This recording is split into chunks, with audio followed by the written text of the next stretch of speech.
কবিতা হাহাকারের রং, কলমে সুজিত পুরকাস্ত, কণ্ঠে আমি চান্দ্রী। আকাশে লেগে আছে হাহাকারের রং, আমি দরজা খুলে আকাশের দিকে তাকাই। যারা জেগে আছে তারা শুনতে পাচ্ছে পাখির টানা ছটপটানি। পাখিটার রং সাদা কিনা তাও জানা যাচ্ছে না, কারণ অন্ধকার কারো স্বতন্ত্র রংকে স্বীকার করে না।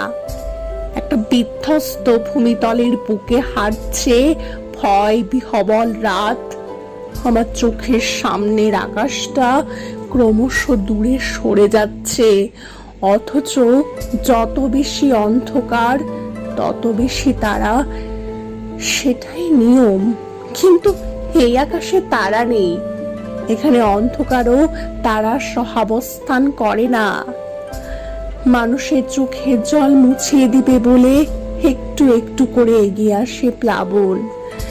তাহলে এবার আমরা ঘুরে গিয়ে নিজেরাই শুরু করি উল্টো পথে চলা। অন্ধকারে তারা ফুটুক, আমি হাঁটতে হাঁটতে তোমার দিকে যাই, তুমি হাঁটতে হাঁটতে আমার দিকে এসো। উল্টো পথে হাঁটলে কি অদ্ভুত ভাবে পথগুলোকে সোজা মনে হয়। ধন্যবাদ।